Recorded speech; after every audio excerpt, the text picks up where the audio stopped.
conclude the live portion of North America Envision, ASEA founder Tyler Norton.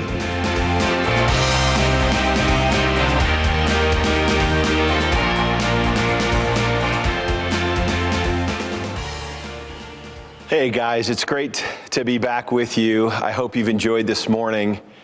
I've got my phone out, and I first want to say thanks to so many of you who are sending me your 6-word leadership legacy statements. I've been watching them, and I'm probably up to about 175 different ones. Jack just sent me Live a Legacy That Lifts Others. Philip Freeman just sent me Learn, Teach, Take, Give, Build, Evolve. I'm so thankful for all of your willingness to participate in this homework assignment, and I've sat in the back and been pulling my phone out and pointing it to people and showing the people sitting back there, Chuck and Jeremy and Gene and others, these beautiful statements of your leadership legacy. And so I want to congratulate you and thank you. You've inspired me this morning by sharing your thoughts and feelings about how you want to lead and the legacy you want to leave. It's really quite a privilege for me to wrap up the morning's live session with some thoughts and feelings. And I need to almost ask your forgiveness a little bit for kind of the way I want to approach this. It's a paradigm discussion, a shift in the paradigm or the way we see ourselves and the industry that we're in that I really want to unpack with all of you today. I've been thinking a lot about these remarks that I intend to share with you, and in particular, where we are as an organization, where we are as an industry. I think Jerem did a nice job earlier today kind of framing up where we stand inside of our industry and the opportunities that are before us. And I'm anxious to share some thoughts with you guys today. And to be honest, if we were together in a group setting, this might even be like a whiteboard session. So if you will, I kind of want to make this a little more informal with all of you. And I'd like you to imagine, if you could for a minute, you've got a notebook open and we're jotting thoughts and feelings down together. And if I was in a group setting, I'd be asking for some of your input on all of this. So hopefully we can get through this together. You know, we operate and live and have lived for many years inside of what is well known as multi-level marketing. And the MLM acronym is well known and in some cases gets maligned a little bit, gets indicted a little bit for what it represents. And the message that I wanted to share with you guys today is a pivot from multi-level marketing to what I'd like to call next level marketing. I think we should move away from MLM and move to NLM. And in my mind's eye, I think of the MLM or the multi-level marketing as kind of an old world approach. And in this paradigm shift that I'd like to explore and unpack with all of you, I want to challenge you to consider the idea that next level marketing should be our new world. And so if you'll give me your best attention, and I'd like to invite a little bit of introspection, you're going to notice that some of these concepts I aim to share with you today are things we've discussed before, but in different settings. And for me, I just sat several weeks ago and started jotting this down on a piece of paper, kind of toggling back and forth, and said, using a little bit of a play on words like, where do I want us to go as an organization? And frankly, what do I think the world is inviting us to go to? And what do we need to leave behind? I recently listened to an awesome talk that spoke about where we are as leaders. We're in a liminal space. They refer to it as liminal leadership. We're coming off of a collective trauma in the world that happened by way of a pandemic. We're coming off of, and still very much in, a collective trauma associated with economies and small businesses. And we're in this liminal or in-between space where the question is, we know it won't be the same moving forward. We know something's going to change. But what is the role of our leadership in this change? There's been such difficult discourse. There's been great tension in the world around race, around so many different things. How do we lead as human beings in this world? And how do we live a next level version of not just ourselves with this leadership legacy discussion from this morning, But as ASEA, how do we lead out in this industry and demonstrate what next level marketing, not multi-level, but next level marketing could look like and feel like? So that's kind of what I wanted to discuss with you guys today, and I want to take you on a little bit of a journey to do that. Now, to set this up, I want you to imagine we're going to build out kind of an old world paradigm, comparing and contrasting it with the new. And I'd like you to, as you read these words, again, remember, I'm almost writing these on a whiteboard for you. As they come forward, I want you to think about framing each of these concepts this way. So, traditional old world multi-level marketing was either obsessed with, super hyper focused on, or ultimately committed to being the first part. And what next level marketing, new world, would be obsessed with, committed to, and focused on becoming and being. So let's start this and see if this works in a virtual setting for all of us. The first thing that comes to my mind is that old world multi-level marketing spent so much time trying to be convincing. New world, next level marketing needs to be convicted. Now let's talk about this for a minute. Many of you have heard me say, conviction sells, emotions buy. Logic pays for auto ship. Conviction sells, emotions buy, logic pays for auto ship. All of us need to stop and ask ourselves, how well do we demonstrate conviction? We should stop worrying or being obsessed with or focused on being convincing, and we should work every day on being convicted. Our conviction is the end game for all of us. You know, Lyndon B. Johnson, the 36th US president, said, "You must believe in the argument you're advancing. What convinces," he said, "is conviction. If you don't believe in the argument you're advancing, you're as good as dead. The other person will sense and feel that something is not there, and no chain of reasoning, no matter how logical, elegant, or brilliant, will win your case for you." So this first pivot point in this paradigm shift from old world multi-level marketing to what I'm thinking of as NLM, next level marketing, says we can no longer just worry about trying to be convincing enough. We must work on being convicted. You know, I don't believe you're ever on trial if you are speaking something you truly believe. You're never on trial if you're speaking something that you truly believe. That conviction, okay, will enable you to care less, but not be careless. Now let me stay here for a minute. What do I mean when I say your deep abiding conviction will allow you to care less, but not be careless? What I mean by that is when you're trying to convince someone of something, you're spending far too much time caring about their interpretation of what it is you're trying to convince them of.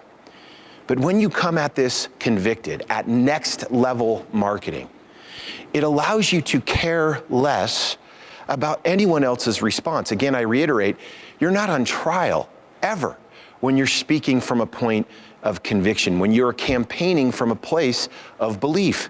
And that allows you to care less about someone else's response without coming across as being careless.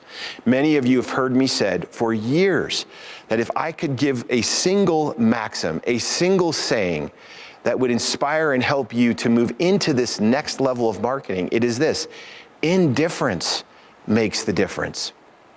We're spending way too much time worrying so much about, did we convince someone else? Indifference coupled with meaningful, deep, abiding conviction will signal every form of curiosity you could hope for in the people around you. So the first transition, the first paradigm shift I want to suggest to you is that old world multi-level marketing was obsessed with being convincing. We must be obsessed, committed to, and focused on being convicted. Okay, let's go to the next one. I believe the old world multi-level marketing was focused on transactions.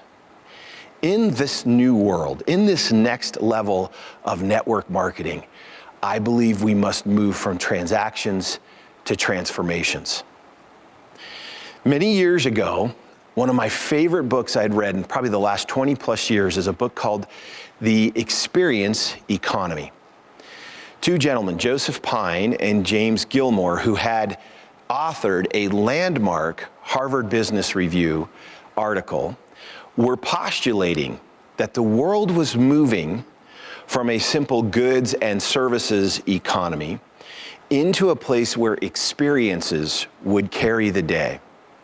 They had actually unpacked their view of how economic value is determined. They said early on, we lived in a commodity marketplace. Those commodities over time were then moved into a making of goods economy. So commodities are fungible, a coffee bean, sugar, flour, if you're making a cake, right? Then they said somebody decided, what if we grind that coffee bean down and make it into a good, a ground coffee?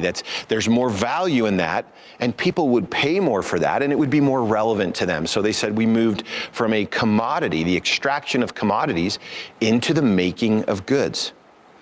Somebody then said, well, what if we take the goods that are made and we brew the coffee for them, and we open a cafe and we charge them 50 cents or 70 cents or $1 for a cup of coffee? And so we moved in this progression of kind of economic value and identity from a commodities economy.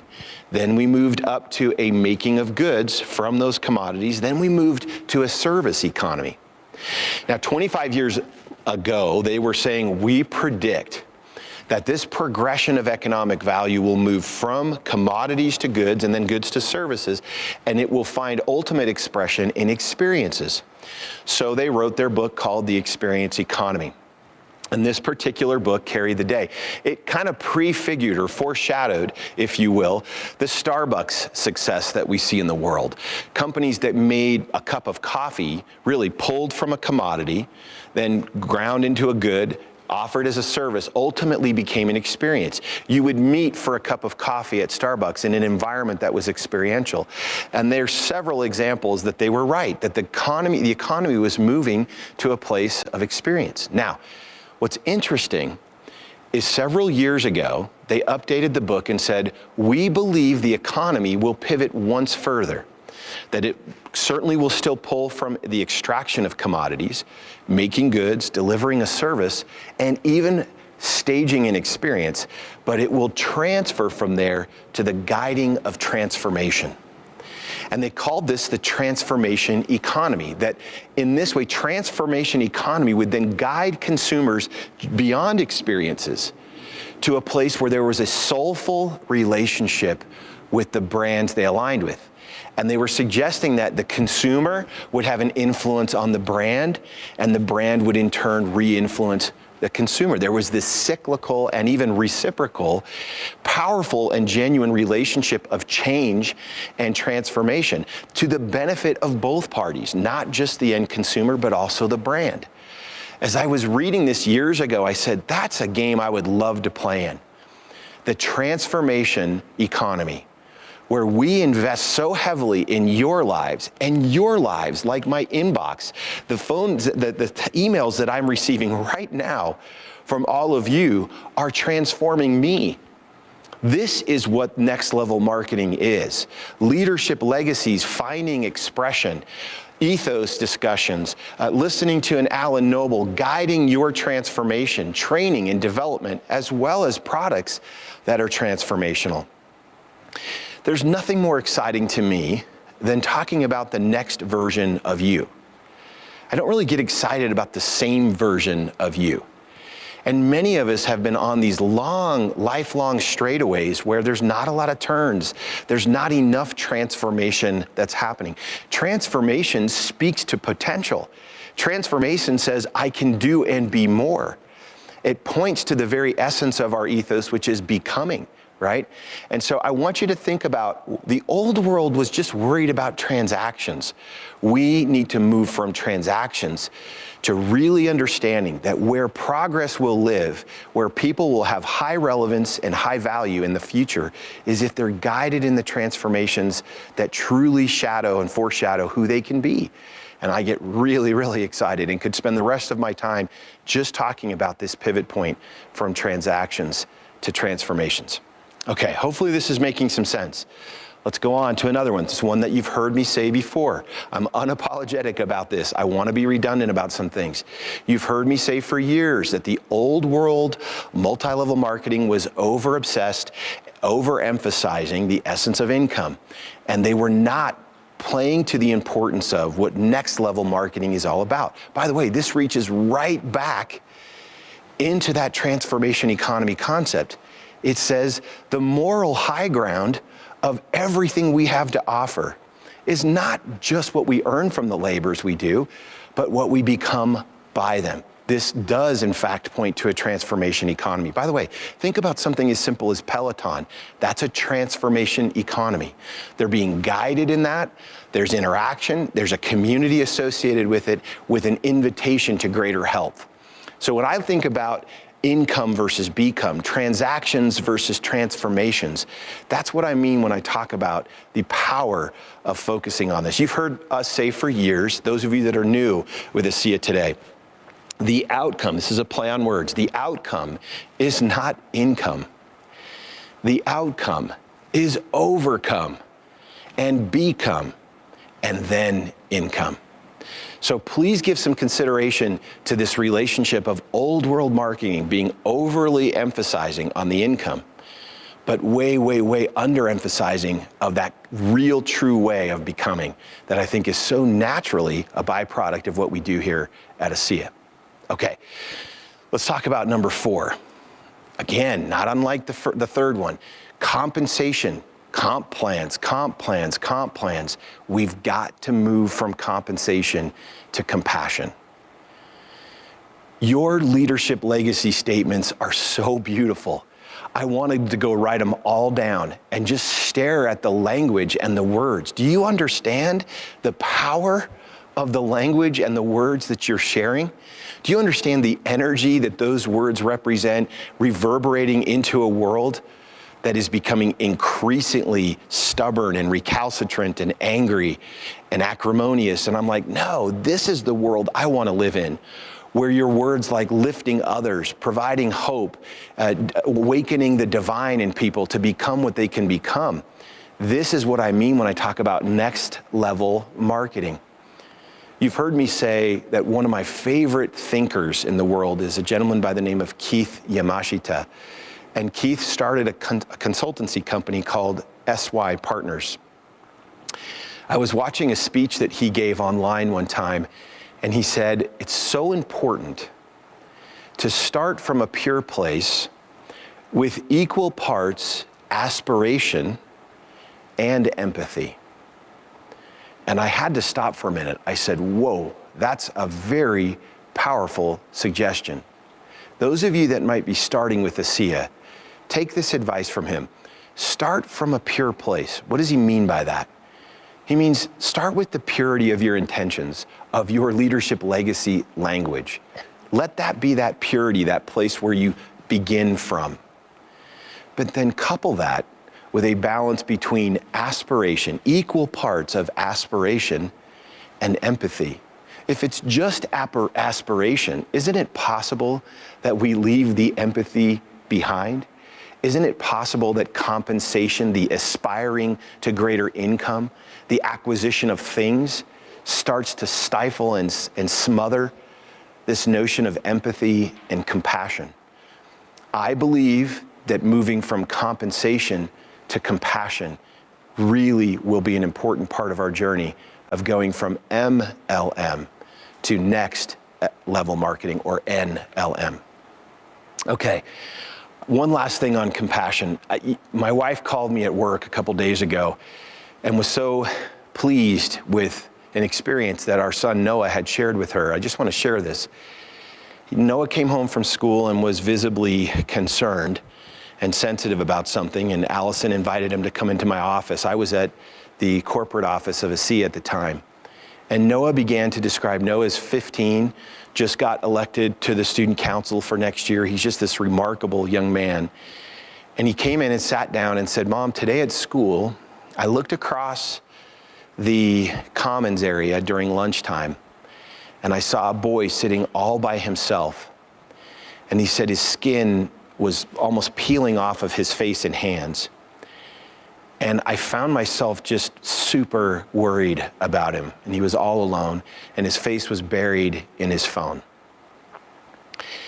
And he told my wife, Allison, that he walked across the Commons and sat next to him and just said, "Hey, who are you?" And found out that the boy had just moved here and tried to drum up a conversation with this young man. And then Noah, talking to my wife, started to cry. And he looked at my wife and said, "I know what that feels like. I know what it feels like to be sitting alone at lunch." And my heart was just aching for this boy that I had just met. Now, I'm proud of my kids' sports, I'm proud of my kids' schooling, but nothing fills me with a sense of gratitude and pride more than when they will slow down enough, observe enough to see someone else and feel compassion for them. I believe if we will give serious consideration to what it looks and feels like to move from compensation to driven, focused on, and even obsessed with compassion, I believe we will be operating at an entirely new and next level in this world of next level marketing.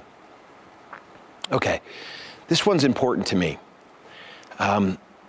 The old world, at least in my opinion, pardon me if you disagree, but in my opinion, was overly concerned with what I refer to as the optical. That which something appears to be, the form or shape something takes.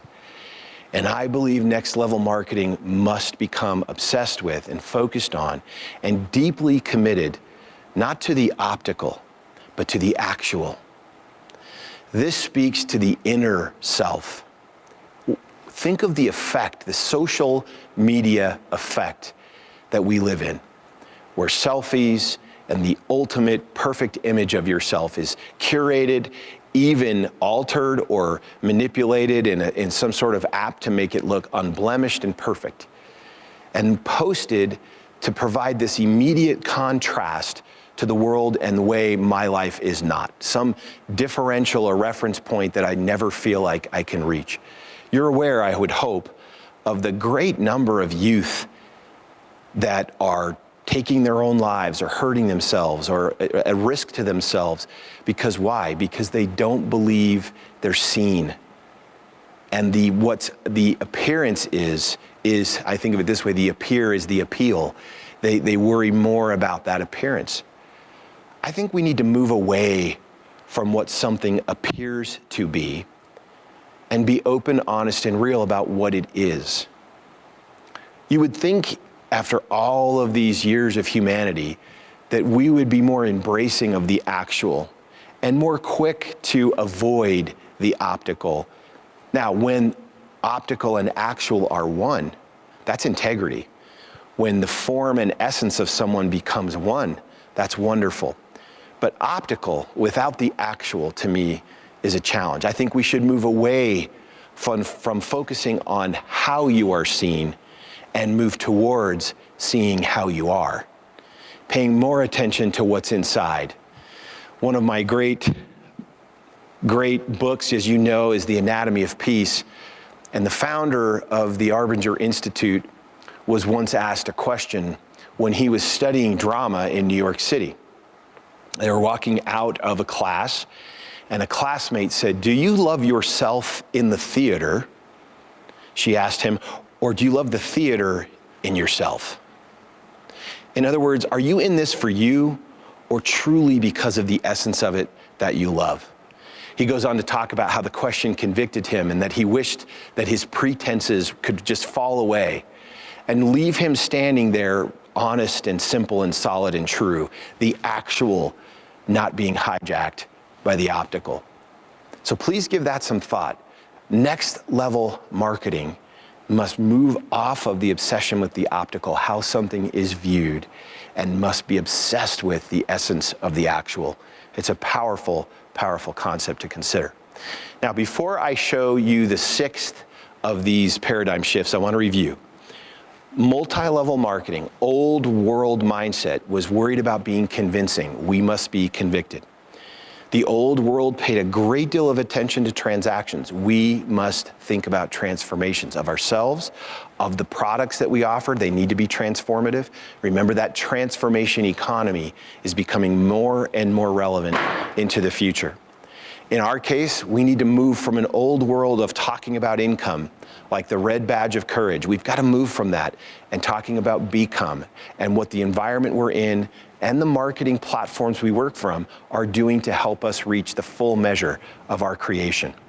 We've got to stop obsessing and overemphasizing compensation and elevate our sense of compassion, which incidentally will inspire the most powerful forms of action from us when we feel what others are feeling, when we suffer, as the word passion is, with others. Calm is with, passion is suffering.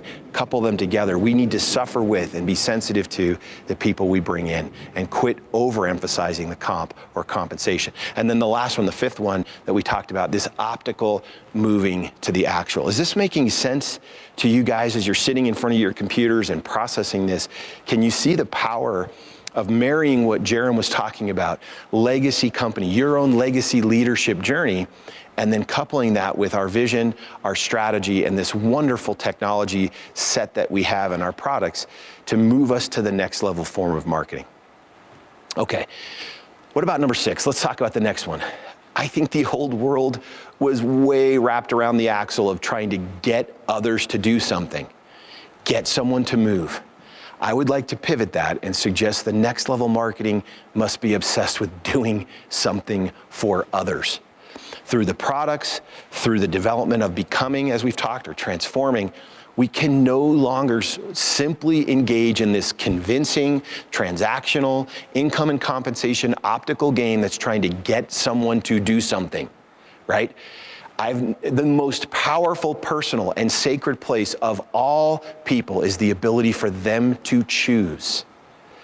Choice is the most sacred place of personal identity and sovereignty, and we must respect that. Raising 6 children as I am and have, there's nothing more important in raising children than learning to honor their agency, their ability to choose. We must resist the head fakes that are played out in the old world network marketing. We simply cannot be focused more on getting others to do anything.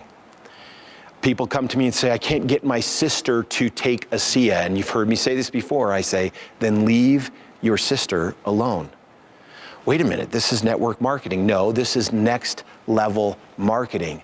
Leave your sister alone. Speak to her from a place of conviction. Honor her agency. See her as real. Invoke compassion inside of you and see her as real. But if she's not there, there's nothing more violent than trying to get someone to do something. There's nothing more powerful than honoring the agencies of others when you speak and campaign from a place of conviction. Remembering from our ethos training of years past, the 3 questions where we say to ourselves, what is the real right thing to do? That moral imperative, and it is to do good for the one at your side. Some of you might have heard my remarks at the European convention, the earlier virtual Envision they had, where I told a story of my dad going into a grocery store, aiming as a broker to position more of the General Foods products he represented, only to see that the manager of the grocery store was clearly swamped. And as my dad approached, aiming to have some conversation, aiming to possibly get him to do something, the manager of the store said, time out, I don't have any time for you. I have 3 of my checkers that have called in sick, so the front of the store is in trouble. 2 of my stock personnel are no longer here today and went home sick as well. And I just received a huge shipment of groceries that are fully dropped into my back room and clogging everything up. I don't have time to talk to you. And what did my dad do? He didn't continue to try to override and get him to do something. He pivoted, walked away, turned and walked down the aisle of the grocery store into the actual stock room where all of these pallets of groceries had been delivered. My dad knew what was happening, knew what he was going through, took off his suit coat, put on an apron that he found hanging on a nail, and began to unpack, load, and clean the entire stockroom of this random grocery store that was in his sales cycle that he would visit. And then when he was done, he hung up the apron and walked out. It's interesting to note that by pivoting his focus to doing something for that particular manager in need, engendering and sensing compassion. Having run grocery stores in his very early life, my dad knew what that felt like. And so what did he do? He didn't continue to try to paint over the wallpaper of the moment and say, I want you to do something, I want you to do something. He read the situation and engaged in what I believe is the next level, transformative type of world, and said, I'm gonna do something for this person. And in his case, expected nothing in return. Came back the following month on his natural rotation to that store to find the store manager, the same person, who recognized him immediately, then said, whatever you'd like to do in my store in service of your interests, just tell me, because you're the one that cleaned the back room. You're the one that put away all the groceries that day. I remembered, I walked back and was completely surprised when I found it. And I realized it was probably you. So guys, let's remember, getting others to do something, convincing, focusing on transactions, needs to pivot to doing something for others. Okay, what about this word? Old world MLM, obsessed with, focused on hype. And doesn't this left-hand stack make sense to you? I need to hype you up to get you to do something, to convince you to play, to engage in a transaction that will drive my income, right? And I'm gonna use optics to do that. We need to move from hope to hype. Excuse me, check that. We need to move from hype to hope. Next level marketing is gonna be about hope. And it can't be false hope. It needs to be, we are no longer just promoters. We're also promoting hope and practicing hope. That hype that's exaggerated in the now that represents impulse, right, needs to pivot to a place of hope that's anchored in a better future, anchored in the potential, whether that's health or financial well-being. We must move from hype to hope and make sure that we're helping people. You've understood and heard me talk about the fact, and I'm not afraid to say this, especially for those of you that are first interacting with ASEA at this event or recently started with us. I didn't believe that salt and water in a blue bottle, having gone through a patented process, would be of any advantage to anyone in the early. My fear and doubt were real.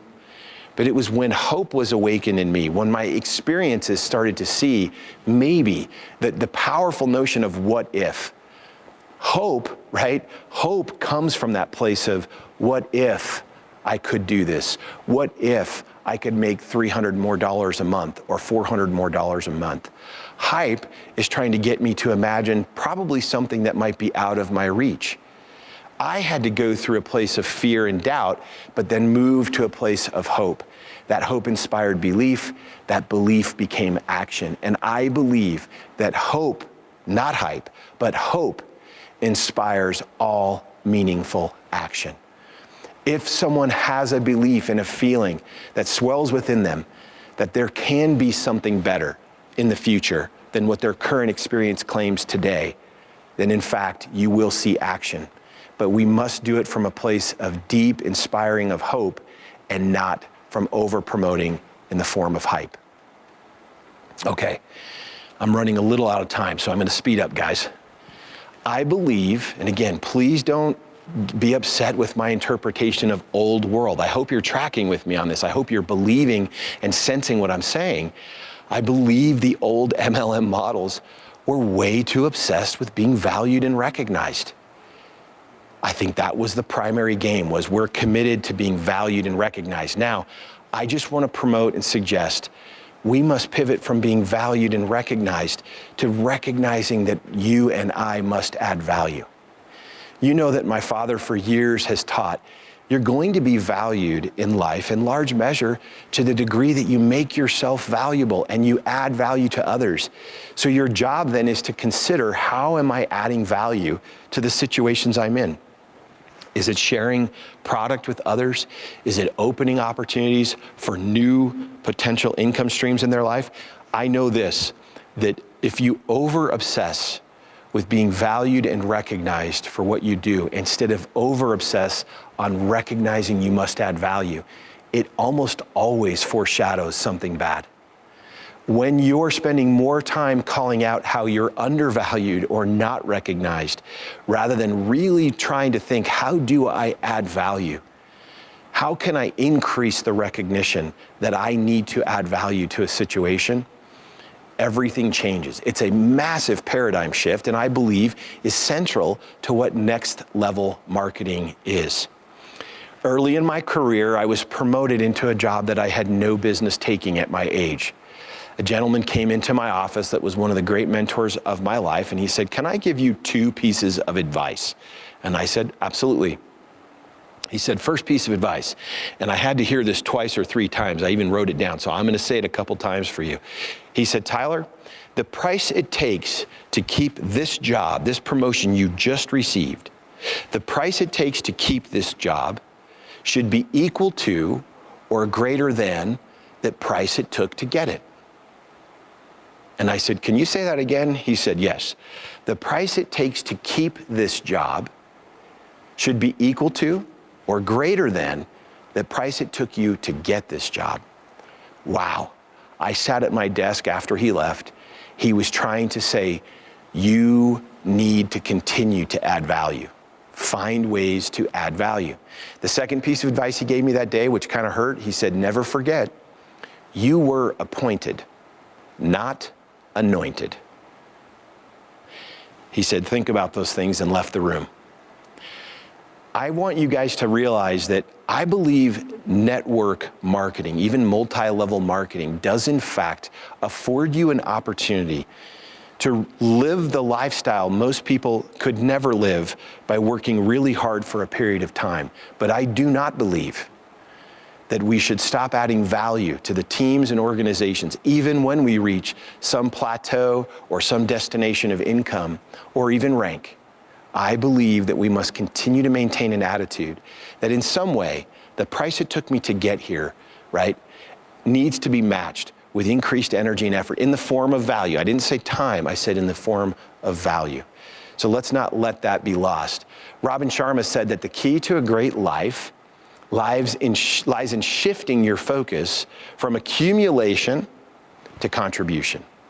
That old saying that he who gathers the most toys wins, it needs to be replaced with he who serves the most will prosper. I think we all would be well to remember happiness is the byproduct of a life spent adding value to other people's lives. So guys, let's remember the old world is being valued and recognized, and we must recognize it's our job to add value in the new world. Okay, a few more. What about this concept of building checks? I don't know how many times we've hosted someone from a different company, an experienced leader that will come in to the boardroom at ASEA, or we'll meet him at a hotel while we're out traveling. This is for years now. And it's not uncommon for those leaders to say, "I built a really nice check with XYZ company, built a really nice check." Guys, we shouldn't be talking about building checks. We should be talking about building people. Remembering that it's not just about that income, it's about the become. And our hallmark, our true rank advancement is when we're building people, not just building up a check. Many of you have heard me share the poem that my mom made me memorize as a young boy. It goes something like this. I watched them tear a building down, a gang of men in a busy town, and with a ho, heave ho, and a lusty yell, they swung a beam, and an entire sidewall fell. I asked the foreman, "Are these men skilled, the kind you would hire if you had to build?" And he gave a laugh and said, "No, indeed. Just common labor is all that I need. I can easily wreck in a day or two what a builder has taken a year to do." So I asked myself as I went on my way, which of these roles have I tried to play? Am I a builder who works with care, who measures life by rule and by square? Am I shaping my deeds to a well-made plan, building up others the best that I can? Or am I a wrecker who walks the town, content with the labor of tearing down? Next level marketing needs to be builders of people. unskilled common labor wrecks, right? We must walk the town looking for opportunities to build and lift others. I would plead with you to avoid the notion of, I built a nice check. Our job is to build people. So keep that in mind as you consider what next level marketing is. A couple more and then I'll wrap this up. Closing sales needs to pivot to opening minds. These terms that have prevailed, these old world, almost legacy sales terms that turn the person into an object, we've got to pivot from those. Next level marketing will be far more interested in opening the minds of people we visit with about the possibility of what can happen, right? Versus, I think, the probability of how we might hold ourselves back. So closing sales, and I'm going to kind of shorten these last few, closing sales versus opening minds. The next one, and I've got two more. I think old world network marketing and multi-level marketing spent so much time thinking about moving product. I think we must invest in the business of moving people. Of course, you can see that all of these on that next level right side of the screen are kind of starting to move together into this amalgam of what next level really feels like.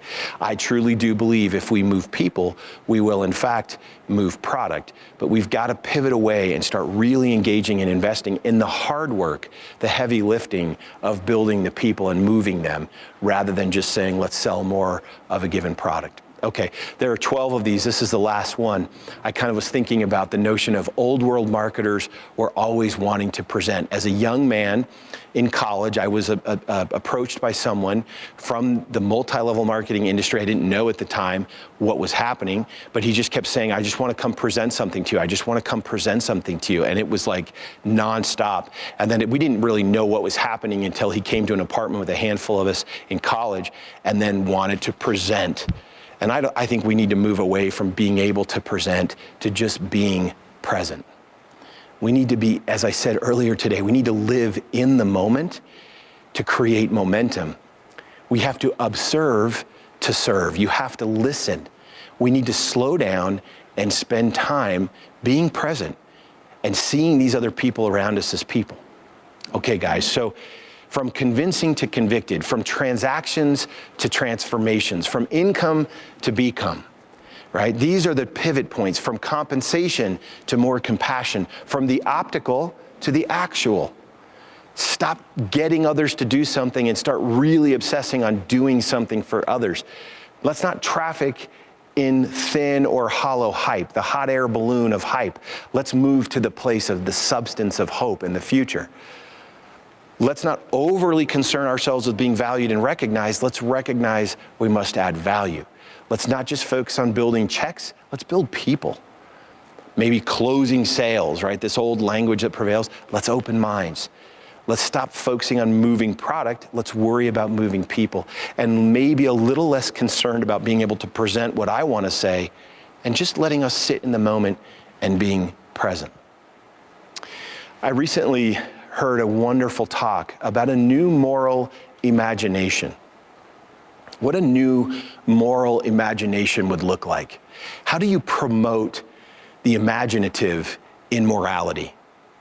I like to think that where the new moral imagination intersects with ASEA is embodied in this paradigm shift from MLM to NLM, or next level, where we take very seriously the fact that our industry is often indicted for living so aggressively on the left side as primary motive and giving away the high ground of the right side. It's misunderstood by regulators and by competitors. There are bad actors, there are bad apples for sure, but we should own at a very personal level and take very seriously the idea that for us, as for this organization, we will bias our attention and effort to the right side of this, that we will move to a next level. Will we all do it perfectly? No. Will I? No. Will you? No, of course not. But if we can stop and just contemplate this, get contemplative about it, get intentional about it, and give yourself some thought to say, am I living too much in this old world lexicon and language and motive? And what does it feel like to surrender to what next level could feel like? Now, if you'll couple this stack, right, this right-hand side, with what Jerem was talking about earlier today, and frankly, what's going to be shared both in Nashville and in the coming months beyond Nashville, even into next year's convention, you're going to couple some remarkable strategic advantages in the forms of products, platforms, customer acquisition models we're working on, really exciting next level things on the business side. But we must take our own personal next level to a new place. Now, you might notice the words compassion or become or doing something for others or adding value, building people as something we've been talking about for a very long time in the context of the ASEA ethos. Ethos, of course, being our distinctive spirit, what makes us who we are, the distinguishing elements of our culture. And we've been trying to teach this for 11 years. Has it been in this particular paradigm? No, but I sat and stared at it and said, next level marketing is a deeper commitment to, in fact, the ASEA ethos at a different level. And hopefully just seeing this play on words, this pivot point between how these words all play together, that might awaken your sense of, I got it, I can see this. That's next level. And this is multi or old world level. I need to take my business to that next level. I can assure you the work we're doing right now in the corporation to provide tools, resources, strategies, support, and execute well. The changes we're making, the things we're trying to accomplish are all aimed at giving you a next level business opportunity. I believe if we will couple that with a next level commitment to these types of concepts, of being convicted, transformative, of focused on our own journey of becoming, of compassion, of really working on the inside out, the actual versus the optical, doing something for others, promoting and practicing hope, recognizing our need to add value at all times. I think all of this will come back to us in the form of really differentiating us as a next level marketing entity as opposed to simply another MLM. Now, let me wrap this by saying there's an interesting relationship. No doubt some of you on the call are saying, well, there's nothing wrong with being convincing. There's certainly nothing wrong with a transaction. I could not agree more. I'm not indicting these terms in and of themselves. I'm suggesting to you that there's a really interesting relationship looking from right to left. If you'll commit yourself to being convicted, I submit to you, you will be convincing. If you'll worry more about transformative products, transformative opportunities, transformative training and onboarding, and really worried about that, you'll see more transactions. And as you can imagine, I can keep going down the line. If you worry about becoming, you'll see the income. If you worry about being more compassionate, I submit to you, you will be compensated, and by the way, in ways far greater than money, right? I truly do believe that prosperity is measured in way more than just money, but you will be compensated. And I could continue all the way down this line for all of you to say, guys, look, this is not just a single thing. There's nothing wrong with getting others to do something. There's nothing wrong with promotion and hype if it's substantive and born from the motives on the other side of this page. So this is the message I wanted to share with you guys today. This concept that we've got to move from an old world paradigm.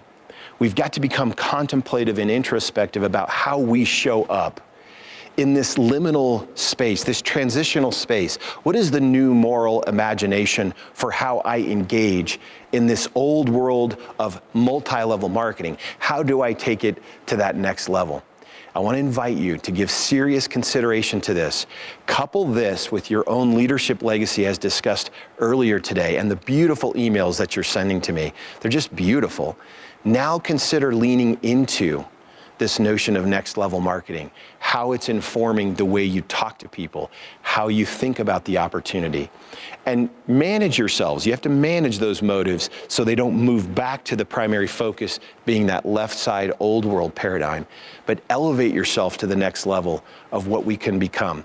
I believe if we will do that hard work and stay there and show up to do this work and couple that with what Jerem shared earlier today and the things you'll see with us in Nashville, I truly don't believe we will be equaled in this industry or in this world that we know of as true direct sales and network marketing. I think we will be next level players and it will draw more and more people to us. So we can't thank you enough for being with us today. How we wish we could hug you and see you on breaks and visit with you. But your texts and emails to me have meant the world. You are next level players. I think we just need to collectively commit at a whole new level to what this really stands for. And you don't want to miss Nashville, and you don't want to be there flat-footed. So work hard to build your business, and let's take this to the next level, guys. Thanks so much.